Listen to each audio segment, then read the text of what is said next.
महाराष्ट्र से उत्तर प्रदेश तक बच्चे ले रहे हैं भाग। डिजिटल बाल मेला में वीडियो बनाकर भेजना है आज। आप अपने वीडियोस 8005915026 पर व्हाट्सएप या टेलीग्राम कर सकते हैं। नमस्कार, राजस्थान 10 बजे में आप सभी का बहुत स्वागत है और आपके साथ मैं हूं दीपा। फिलहाल चलिए शुरू करते हैं संभागवार बड़ी खबरों का सिलसिला।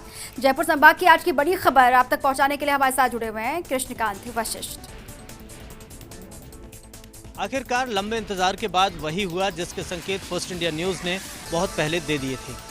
भाजपा के दिग्गज नेता घनश्याम तिवाड़ी 26 महीने बाद वापस बीजेपी में आ गए हैं। भाजपा प्रदेश कार्यालय में पार्टी के वरिष्ठ नेता एवं पूर्व मंत्री घनश्याम तिवाड़ी को भाजपा प्रदेशाध्यक्ष डॉक्टर सतीश पूनिया ने दुपट्टा पहनाकर पार्टी में शामिल किया। पूनिया ने कहा कि पार्टी के केंद्रीय नेतृत्व के निर्देश पर घनश्याम तिवाड़ी की भाजपा में वापसी हुई है।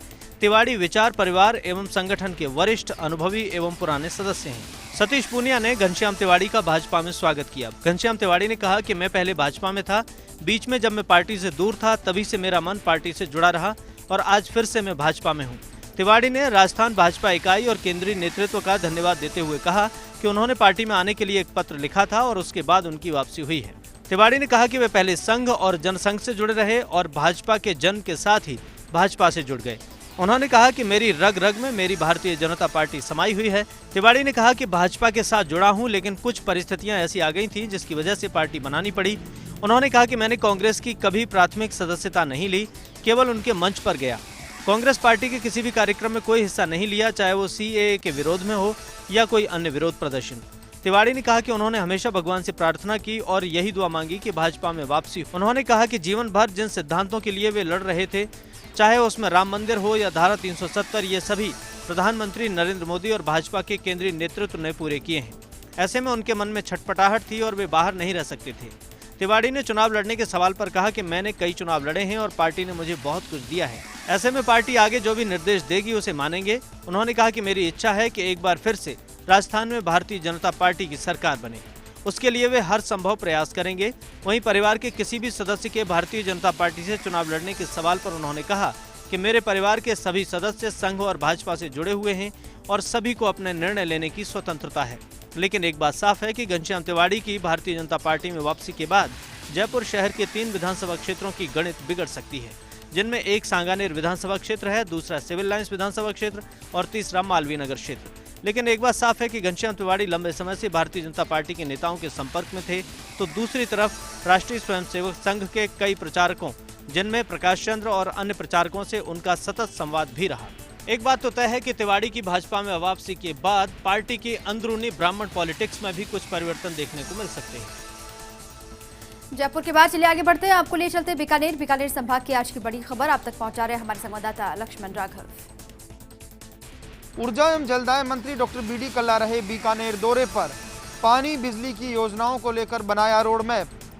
150 करोड़ रुपए खर्च होंगे विद्युत व्यवस्था के सुधार पर। कोलायत और पांचू में बनेंगे जीएसएस। तो वहीं पानी के लिए बनाया गया भविष्य की योजना के लिए प्लान 2 वाटर रिजर्वायर होंगे तैयार। साथ ही साथ डॉक्टर बीडी कल्ला ने पीबीएम अस्पताल की व्यवस्थाओं को लेकर भी फीडबैक लिया। कहा कि अब व्यवस्थाएं दुरुस्त हुई हैं, पहले ऑक्सीजन बेड बहुत कम थे, उनकी संख्या बढ़ गई है, साथ ही साथ अन्य संसाधन भी अब बिल्कुल पर्याप्त हैं। डॉक्टर बीडी कल्ला ने मेडिकल कॉलेज के प्राचार्य एसएस राठौड़ और अधीक्षक परमेंद्र सिरोही को भी निर्देशित किया कि मरीजों को किसी भी तरह की जीवन रक्षा दवा या जीवन रक्षा उपकरणों की कमी ना आए। सरकार और मुख्यमंत्री भी यही चाहते हैं कि कोरोना को लेकर किसी भी तरह की कोताही ना बरती जाए। साथ ही साथ डॉक्टर बीडी कल्ला का कहना था कि अब बीकानेर में कोरोना पेशेंट भी कम हुए हैं। चलिए आगे बढ़ते हैं, रुक करते कोटा से आज की बड़ी खबर आप तक पहुंचा रहे हैं हमारे संवाददाता भवर एस चारण। नवजातों की मौतों के मामलों के बाद से सुर्खियों में आया कोटा का जेकेलॉन अस्पताल आज पूरे दिन सियासी सरगर्मियों का केंद्र बिंदु बना रहा। बीजेपी की जांच कमेटी ने उपनेता प्रतिपक्ष राजेंद्र राठौड़ समेत अपने 4 सदस्य दल के साथ आज जेकेलॉन अस्पताल का दौरा किया और निरीक्षण के बाद अस्पताल में कुप्रबंधन का आरोप लगाते हुए इंतजामों पर ढेरों सवाल खड़े किए। इस दौरान उपनेता प्रतिपक्ष राजेंद्र राठौड़ ने फर्स्ट इंडिया से बात करते हुए कहा कि हम 3 दिन के भीतर अपनी रिपोर्ट आलाकमान को सौंप देंगे और इस मुद्दे पर बीजेपी जन आंदोलन की रूपरेखा तैयार करने जा रही है। तो वहीं बीजेपी की जांच कमेटी के आने से पहले कांग्रेस कार्यकर्ता भी बीजेपी की जांच कमेटी के विरोध में सड़कों पर उतर गए। कांग्रेस नेता राजेंद्र सांखला की अगुवाई में कार्यकर्ताओं ने काले झंडे लहराए और बीजेपी की जांच कमेटी को सियासी नौटंकी करार देते हुए कहा कि बीजेपी ने अपने राज्य में तो जेके लॉन में कुछ किया नहीं, अब कांग्रेस सरकार करने की कोशिश कर रही है तो मौतों पर ओछी सियासत कर रही है।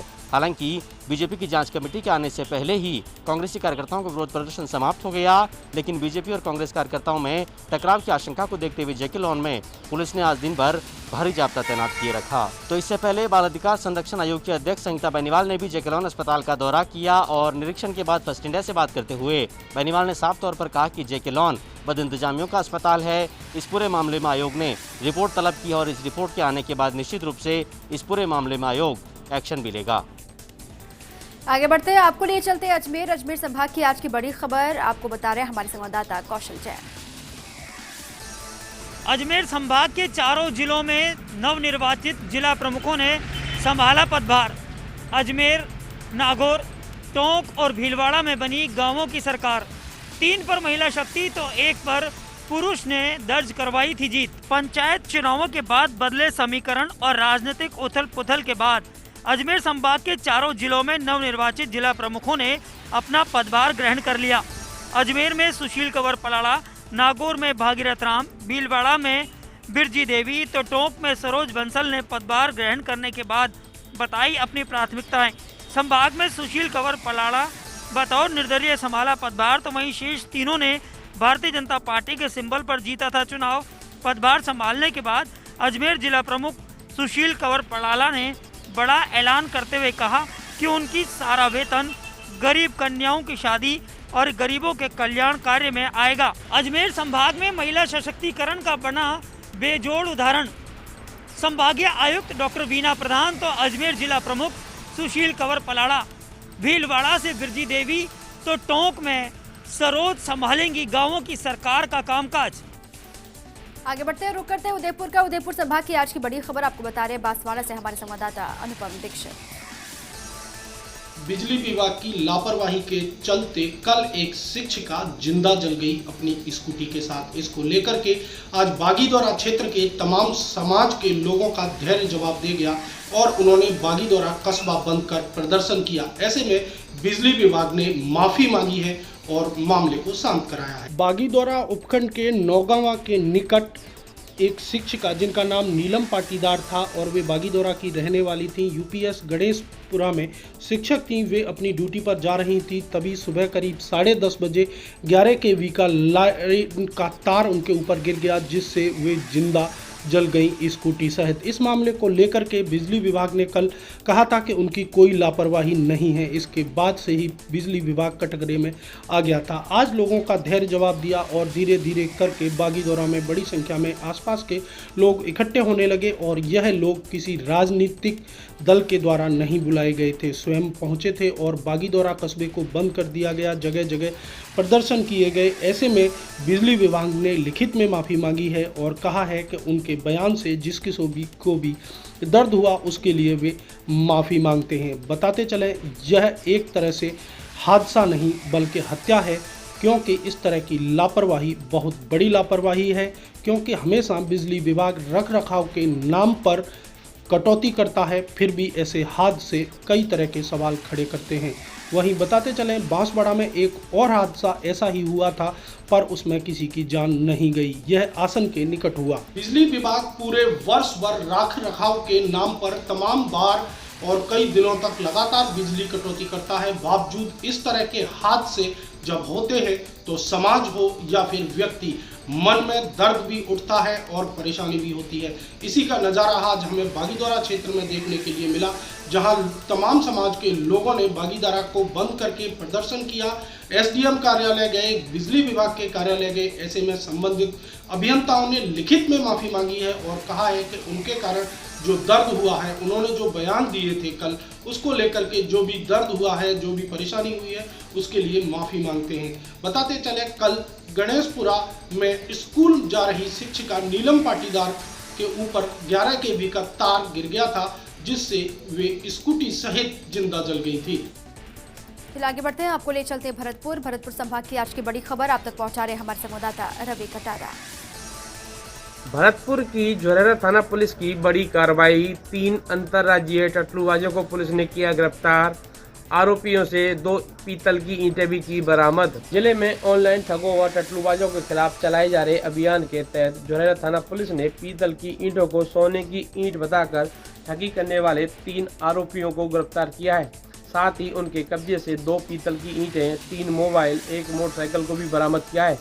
पुलिस की ओर से गिरफ्तार किए गए आरोपियों के द्वारा दिल्ली, हरियाणा, राजस्थान, उत्तर प्रदेश, मध्य प्रदेश व अन्य राज्यों के व्यक्तियों से मोबाइल पर वार्ता कर पीतल की नकली ईंट को खुदाई में सोने की बताकर ठगी करते थे और वारदात को अंजाम दिया करते थे और उस ईंट को आधी कीमत पर ग्राहकों को बेचा जाता था।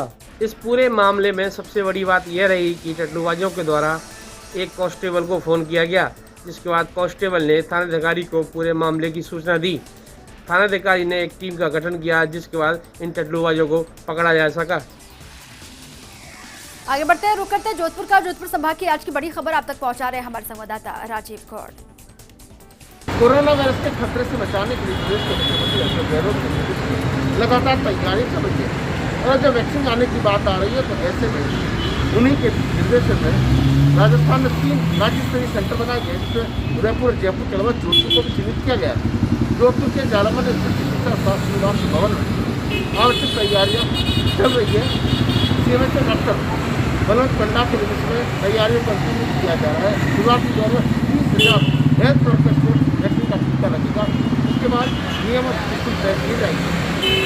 जिला कलेक्टर इंद्रजीत सिंह के अलावा संभाग आयुक्त राजेश शर्मा लगातार मॉनिटरिंग कर रहे हैं। जो चिकित्सा स्वास्थ्य विभाग के तमाम अधिकारी वो जोधपुर के तमाम अधिकारी उनके भी संपर्क में